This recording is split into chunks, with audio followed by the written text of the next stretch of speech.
Kemarin saya bertemu sama sahabat lama saya yang mantan menteri dan juga menjadi pengusaha tangguh karena di masa 3 kali masa resesi Indonesia tahun 98, 2008 dan masalah pandemi dia tetap membukukan profit dan keuntungan yang sangat luar biasa, menjadi bisa dikatakan dia adalah pengusaha tangguh. Tapi pengusaha adalah passionnya dia.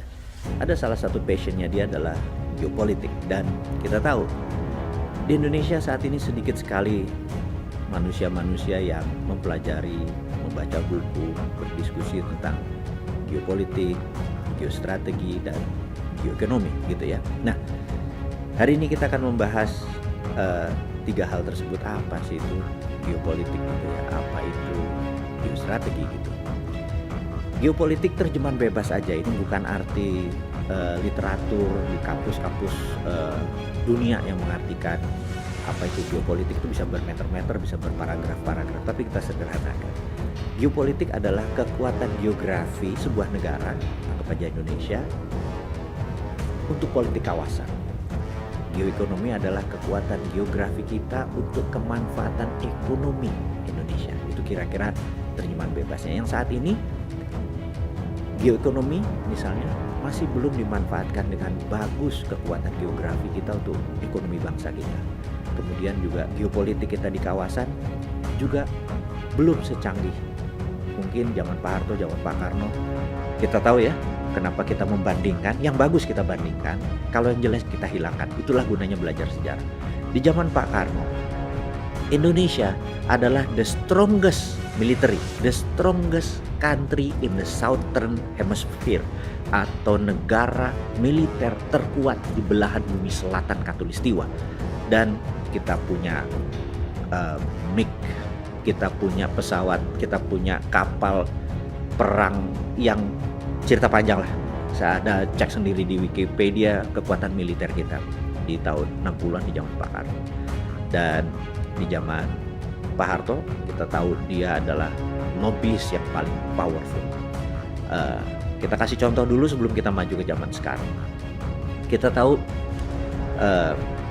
saya dulu pernah sekian lama menjadi staf khusus sebuah kementerian di bilangan Merdeka Barat gitu ya. Nah,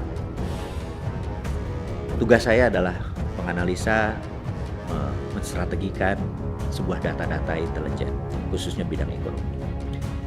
Dan di salah satu masa tugas waktu itu ada kegiatan di mana ada 10 warga Indonesia yang diculik di Sambuaga. Dan bersama seorang Maijen kita melakukan, ya bisa dikatakan operasi awal untuk mengetahui di mana posisinya tersebut. Dan kita diterima oleh pihak Filipina setelah 1 bulan kita mengadakan diplomasi. Yang mengejutkan oleh senior saya ini, Pak Maijen ini, dia murka sekali karena yang diterima di sana adalah hanya seorang mayor gitu. Dia bilang, saya ini bintang 2 Maijen, diterimanya mayor itu berarti melecehkan Indonesia, alias Indonesia udah gak dianggap kakak lagi oleh Filipina. Ini saya minta maaf kalau hal-hal seperti ini sangat menimbulkan banyak perdebatan, tetapi ekspresi dia saya terima bahwa gila loh, gue Maijen loh, diterimanya mayor doang, ini gak dianggap banget nih Indonesia gitu ya. Kayak kita skip sebentar, itu sekarang. Kita bandingkan dengan beberapa tahun yang lalu sewaktu Garuda Indonesia itu dibajak, dan yang tadinya pesawat itu adalah lokal, tahu-tahu diarahkan ke Don Muang di Thailand. Begitu kapal kalah Don Muang, waktu itu Pak Yoga Sugama adalah pemimpin tertinggi. Pak Yoga Sugama adalah pemimpin tertinggi, menelpon langsung Menteri Pertahanan Thailand dan mengatakan bahwa dia akan mengirim pasukan untuk menyergap dan menyelesaikan memproses Woyla tersebut. Jawaban Kementerian Pertahanan Thailand seakan-akan tanpa meminta konsultasi kepada Perdana Menterinya, jawabannya adalah silakan. Dan ini yang menarik. Sewaktu kami masuk ke wilayah pedalaman atau di Filipina kemarin, kami tidak boleh menggunakan seragam. Saya sih nggak menggunakan seragam, tapi Pak Majen ini menggunakan seragam, tidak boleh. Kita harus menggunakan pakaian biasa, pakaian dinas ataupun pakaian biasa. Tidak boleh menggunakan battle suit atau baju perang. Dan permintaan Pak Yoga untuk Kopassus masuk ke Thailand adalah menggunakan full battle suit atau baju perang lengkap. Dan di dalam perjanjian internasional yang saya ketahui, begitu militer menggunakan baju perang lengkap, maka itu artinya penaklukan. Artinya kalau Indonesia membawa 100 tentara Kopassus masuk ke Bangkok, masuk ke Don Muang di Thailand dengan full battle suit, itu artinya Bangkok atau Thailand udah ditaklukkan. Tetapi bukan begitu ceritanya. Karena kita menjadi sahabatnya Thailand, kita menjadi kakaknya Thailand, maka kita boleh menggunakan full battle suit. Jadi begitu kapal Garuda itu dengan pembajaknya mendarat, dalam beberapa jam kemudian pasukan Hercules Kopassus mendarat, dan kita tahu setelah itu sejarah dalam 24 jam semuanya selesai. Dan dunia surprise sekali dan mengangkat derajat Kopassus sebagai mungkin pasukan elit nomor 1 di dunia pada saat itu. Indonesia mendapat respect di mata dunia dengan peristiwa Kopassus membebaskan pembajak di Garuda Woyla di Don Muang. Dan kita harus membahas behind the scene-nya. Kok bisa Thailand itu begitu ramahnya dengan Indonesia waktu itu?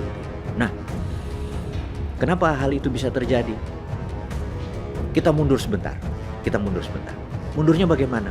Mundurnya adalah begini. Ketika Pak Harto di zaman pemerintahannya membangun pupuk ASEAN Aceh Fertilizer, maka gas itu dipakai untuk ASEAN Fertilizer itu pupuknya bukan saja untuk Indonesia, tapi sebagian sekian persen diberikan kepada Thailand gratis dan diberikan kepada pemerintahan Vietnam gratis. Apa yang terjadi? Banyak orang protes, kok gratis, mereka harusnya bayar, bukan ini merugikan kita gitu ya. Oh tidak, bagi seorang Pak Harto yang memiliki pemikiran geostrategis yang sangat strategis tadi, maka dia bilang enggak.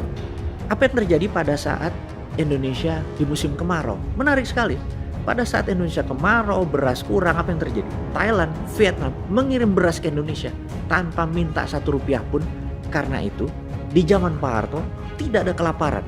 Ini karena pintarnya dia melakukan strategi, menggunakan kekuatan geoekonomi tadi untuk mempengaruhi politik kawasan. Nah, kita belajar banyak bahwa setelah generasi beliau maka hampir dikatakan cara bernegaranya itu tidak keren gitu ya. Nah, New Mind ini akan membawa kembali seperti itu kembali, kedaulatan kawasan. Jadi kalau kita datang ke Filipina ya tidak diterima mayor, majen, kalaupun yang pangkatnya lebih tinggi gitu ya. Juga pada saat kita minta sesuatu, Singapura begini, Malaysia begini, Thailand begini, dia bilang siap kakak, masuk kakak gitu ya. Karena kita saling membantu. Saat ini kita di kawasan belum terlalu direspek lagi. Itu harus dikumpulkan. Itu yang namanya geoekonomi dan geopolitik. Kita pahami kekuatan geografi untuk memanfaatkan kekuatan politik kawasan, menggunakan kekuatan geografi untuk memanfaatkan keuntungan ekonomi. Contoh lagi, kita tahu begitu New Mind mendapat mandat, kalau tadi printing money, sekarang untuk geoekonomi bagaimana? Sahabat semua tahu, dimanapun Anda saat ini pasti tahu bahwa di dunia ini mungkin ada 6-7 selat utama dunia. Selat, termasuk terusan itu juga selat. Ada terusan Suez, terusan Panama, di mana yang disebut mereka adalah wilayah utama karena kapal komersial lewat di sana. Di Indonesia ini ada 4 selat utama dunia. Ini yang harus diingat. Kenapa dikatakan 4 selat ini selat utama dunia? Karena memang dilewati oleh kapal-kapal internasional. Kita kasih contoh. Kita tahu negara di utara Indonesia itu ada Filipina, ada Hong Kong, ada Taiwan, ada Korea Selatan, ada Jepang, dan pastinya ada Tiongkok. Tiongkok ini udahlah kita tahu menjadi number 1 producer country, negara penghasil di dunia. Nah, 80% produknya itu pergi ke Eropa, pergi ke Asia Barat, pergi ke Afrika, pasti lewat Indonesia. Kemudian 20%-nya tidak lewat Indonesia karena ke Amerika Utara. Nah, ada sekitar 100.000 kapal setiap tahun lewat selat di Indonesia. Nah, berita buruknya kapal-kapal niaga itu nilainya mungkin sekitar berapa? 3 triliun dolar. 3 triliun dolar itu hampir berapa? 20 kali APBN Indonesia. Kalau APBN Indonesia itu sekitar 150 billion. Bayangin 20 kalinya APBN Indonesia lewat kapal-kapal niaga tadi. Lewat mana? Contohnya kalau Australia mau mengirim nikelnya, mau mengirim batu baranya, dia akan lewat Selat Sumba, terus ke utara, Sumbawa, ke utara lewat Selat Makassar. Begitu juga kapal-kapal dari Selat Hormuz untuk mengirim minyak, dia lewat Selat Makassar juga ke utara menuju, kita tahu setiap hari ada 18 juta barel yang dibutuhkan oleh China, dibutuhkan oleh Jepang, dibutuhkan oleh Korea, itu semua lewat Selat Makassar. Nah, kalau kapal-kapal Tiongkok atau China itu pasti lewat Selat Malaka karena itu port kelangnya, Port Dickson, Malaysia, termasuk Singapura, pelabuhannya itu dilewati kapal-kapal mereka. Nah, bisa dibayangkan kita cuma dapat tainya doang, dapat kotorannya doang, nggak ada benefitnya dari kapal tuh lewat perairan internasional. Emang ada UNCLOS, memang ada perjanjian itu, tapi UNCLOS itu adalah penjajahan atas wilayah laut Indonesia. Jadi Newman pasti akan ngelawan UNCLOS, United Nations yang punya aturan itu. Kita berani, kita harus berani. Karena dulu untuk membuat Indonesia jaya di zaman Sriwijaya, zaman Hang Tuah, Sriwijaya adalah menjaga Selat Malaka di choke point-nya. Di choke point itu selat yang terdekatnya. Kemudian Majapahit juga demikian. Mereka menjaga dan yang lewat bayar. Karena itu kita adalah negara maritim dari awalnya. Sayangnya otak kita belum maritim karena kita terlalu terpesona dengan Amerika yang negaranya kontinental atau daratan, juga terpesona dengan Tiongkok yang juga daratan, terpesona dengan Eropa juga daratan. Sahabat semua, kita adalah negara maritim terbesar di dunia yang cara berpikirnya masih kayak orang darat gitu ya. Nah, harusnya kita memanfaatkan. Jadi apa yang terjadi kalau Newman ingin memanfaatkan geopolitik dan geoekonominya? Kita tutup itu angkatan laut, langsung kita pageri itu Natuna, pageri Selat Sunda, pageri Laut Andaman, pageri semua Laut Arafuru. Jadi kapal dari Australia kalau mau lewat nggak bisa Selat Sumbawa lagi, muter lu ke Papua Nugini. Itu bisa 5 hari lebih lama dan mereka harus mengeluarkan duit mungkin 2-3% lebih mahal. Tiongkok, Korea kalau mau lewat Selat Malaka, muter lewat Papua Nugini. Itu bisa 7 hari, 8 hari menuju lebih lama dari ke Eropa Barat. Dia bisa mengeluarkan 3-4% lebih mahal. Tapi kalau mau lewatin Indonesia murah, cukup bayar 1% dari nilai barang. Kalau 1% dari 3.000 triliun itu berapa? 30 billion dolar. Itu kan hampir 1/4-nya APBN. Jadi rakyat nggak usah dicekek-cekek pakai pajak lah, Bapak Ibu. Selat-selat di Indonesia ini dipergunakan. Anda yang bilang, yang pro Amerika bilang, wah nanti Amerika marah. Yang pro Tiongkok juga, wah nanti Tiongkok marah. Gampang.